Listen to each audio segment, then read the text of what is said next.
Hello, Graves Gawkers, and welcome to another episode of Graves Corner. If I'm at a weird angle, it's because I'm trying to get as much of my hat into the shot as possible, and that means weird angles, so, just deal with it.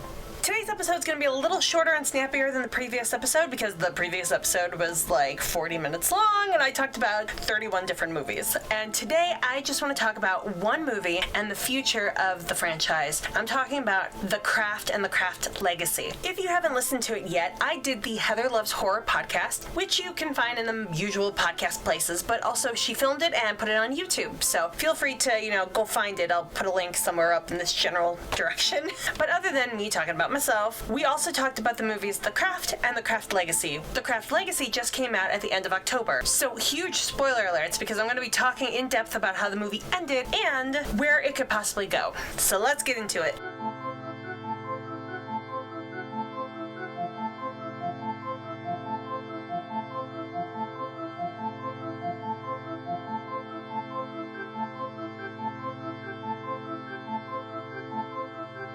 But before we get into it, if you happen to like horror movies and witchcraft and all that kind of spooky stuff, make sure that you subscribe to my channel, and if you like this video, please give it a big thumbs up and share it with whoever you think might also get something from it. Now, if you haven't listened to the podcast with Heather Loves Horror, let me just do a quick recap. I come out on the side of most critics, where The Craft Legacy really did well focusing on being a message movie about inclusion and LGBTQ rights and feminine power and toxic masculinity. However, what The Craft Legacy is missing is the craft part of it, because they don't really focus on the rituals that they're doing.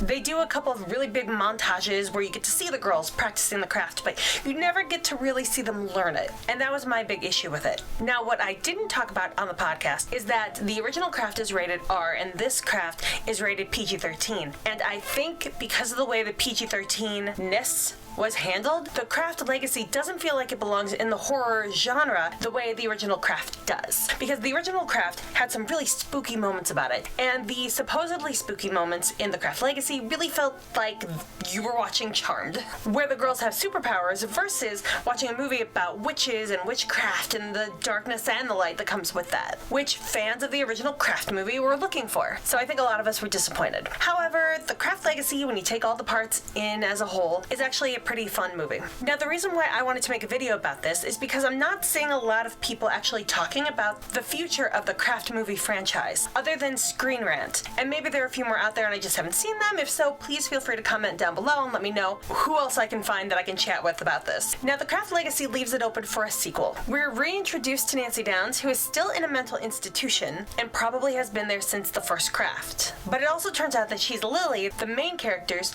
birth mom. They squeeze this in at the end of the movie, so we don't actually get to see what happens when Lily meets her birth mom for the very first time. We also don't get a backstory about what happened to Nancy this entire time. So because of this and all the other unanswered questions in the movie, people are speculating that there's going to be a Craft 3. I personally think they could turn it into an entire TV series, because when I was watching this sequel, it felt like an episode of Charmed, where you had the girls getting together, their powers are way more magical than it should be for real life, and then you had a big bad at the end that they had to defeat. So Blumhouse, I'm calling you out. Are you turning this into another sequel, or are you going to be turning this into a series? Because nobody seems to know yet. So there has been talk on the internet about some of the unanswered questions, but I feel like it's not a complete list of unanswered questions, and I really want to throw my ideas out into the space. One, the one that everybody wants to know about, is what happened to Nancy Downs? Obviously she had a kid and she gave the kid up for adoption, but who is Lily's father? We don't know, and it sounds like people are thinking it might be either Adam, the big bad from the sequel, or Mano, the god that gave Nancy all of her powers in the first Craft. I lean more towards the Adam storyline. One, because we know Adam met Nancy. During the final fight scene, Adam admits that he had to get Nancy to give up her powers willingly to him. So we also know that Nancy is currently powerless, but we also know that he struggled getting her to do that. So, did he take advantage of Nancy as a way to produce a baby and therefore create collateral that would make Nancy obey him? But then Nancy gave up her baby to Helen, and Adam's been trying tracking them down ever since. This would explain why they chose characters that, to me, Adam and Lily share a very striking resemblance. It could be possible that she is actually his daughter. Also, if you compare his sons to her, there is kind of a resemblance there too. Which also begs the question, who is their mother and what happened to her? Are they the product of other witches? If they turn this into a TV show, they could take this whole storyline about how Adam was either taking advantage or tricking witches into relationships, having them bear his children, keeping the sons for his own little coven to pass down his family tradition, and stealing the powers from any woman that was birthed. So here's another question focusing on Adam. What is going to happen to his sons? That's a big one that's been thrown around on the internet. We have no idea who's taking care of these kids now. We also have no idea if they're going to still play a big relationship role in Lily and Helen's life. Are Lily and Helen going to be still living in this big fancy house now that Adam is gone?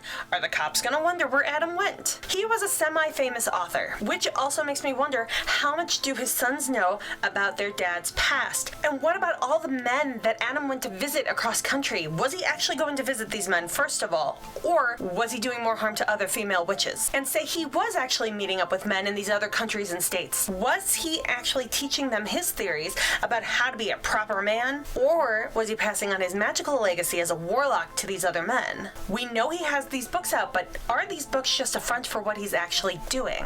That in itself could be a whole nother sequel to the movie or an entire storyline in the Craft TV show. Just saying. Here's another thing that I'm sure we've all thought about watching this movie. What happened to Sarah, Bonnie, and Rochelle? Sarah supposedly has all this great power. What is she doing with it? She could come back as another mentor for Lily, or for the entire coven because she actually knew how to use her power the right way for light, versus giving into her darkness like Nancy did. Rochelle and Bonnie might not have any powers because they didn't have them by the end of the first craft. But we don't know that for sure. They didn't have a ton of magic before Sarah came and they were still practicing the craft. Logically, they might still be practicing and trying to form their own coven. Maybe even a competing coven. And then here is the biggest question that I have that could lead to several different storylines in a TV series, or possibly a couple different movies. What is the history of all the girls who have been in the craft? They established in the Craft Legacy that the magic has to come from somewhere. We know that for Sarah, it came from her mother, who she didn't know because she passed away during childbirth. And Sarah was considered a natural witch. And you could always go further up her tree and take a look at her grandparents and so on and so forth, where the magic came from. For Lily, we know it came from Nancy, but where did it come from for Nancy? She was doing magic before she even invoked Minot. So where did her witchy tendencies come from? We know she had a stepdad that died in the first craft, so we don't care about him. But we know nothing about her mom, and we know nothing about her birth father. But if the magic is supposed to come from somewhere, where would it have come from for Nancy? On top of that, we know nothing about Bonnie and Rochelle's parents. We saw Bonnie's mom at the hospital and during the Light as a Feather Stiff as a Board scene in the first craft. However, we never see her dad, we don't even know if he exists, and we never see Rochelle's parents. So what if one of them is magical? And in the Craft Legacy, we really don't get a background story on any of the other girls except for Lily. So if that coven of girls in the new craft says that the magic has to come from somewhere, where did it come from for them? I feel like you could either create a bunch of sequels or do a sequel and a prequel where some of these questions are answered, or they could split it out into an entire series. They already had Charmed, and I'm always afraid that any witch show that comes out is just going to be another Charmed. The Secret Circle was close, but it only lasted one season, and I haven't checked out the new Charmed series yet. My problem with some of these shows is that they really lean into the message, instead of leaning into the quirkiness about the show, which would be the witchcraft itself, and the idea of family. And I did watch the first episode of the new Charmed, and it just kind of felt like they were being too obvious with the feminist message. To me, it's equal to having Captain Marvel be the most powerful superhero in the Avengers, but then having this big scene where she's joined by every other female character, and them saying that she's got help. She clearly doesn't need help. She's strong enough on her own. You never tell Thor that he needed help. I don't think they've ever acknowledged that he actually needed help. Yes, he sought out help when he needed it, but he was always a leader who took charge and directed others. He was his own very powerful character. But with Captain Marvel, because she's a girl, and you want to emphasize that you have all of these girl characters now in the MCU, you have to make a big show about it. I don't want a big show about it. I want clever storytelling. And maybe they can fit in more cleverness if they expand it into an entire entire television series instead of just trying to fit it into these movies. Blumhouse, the ball's in your court. Alright, that brings me to the end of another Graves Corner. Remember, if you like this kind of content, if you like horror movies, if you like scary things and witchcraft and all of the above, please subscribe to my channel, and if you like this video in particular, give it a thumbs up and share it with anyone you think might get something from it. Find me on Instagram, Facebook, Twitter, and TikTok at Mary Graves CLE. That's M-A-I-R-E Graves CLE.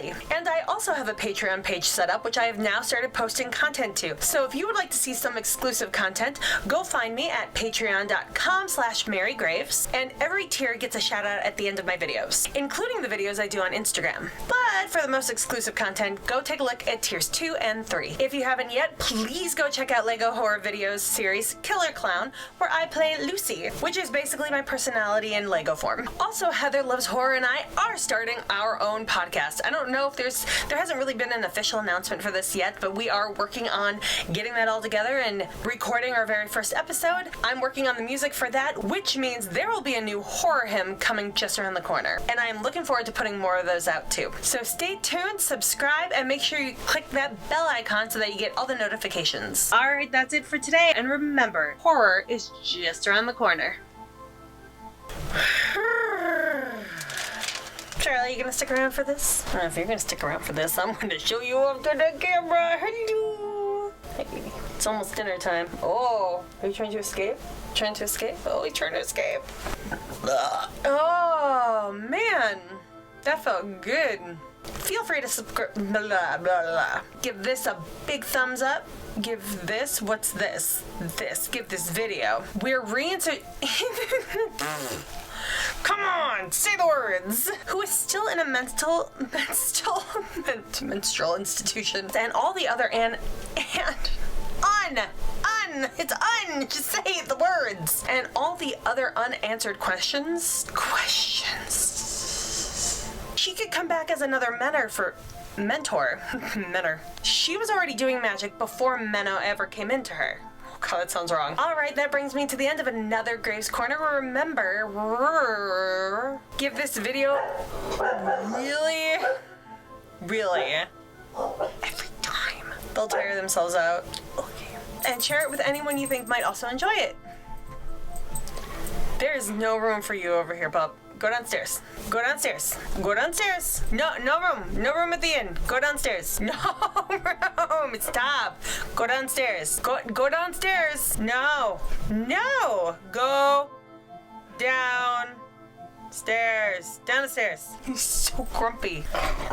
Down the stairs. No, there's no room. God. It's the Lincoln Show! Starring Lincoln! No, he's such a brat. I love you so much. You are such a brat. No! My head! Okay. No, don't lick me! I've got makeup on! Really? But really though. You can't even see me on camera. No. Okay. Brat.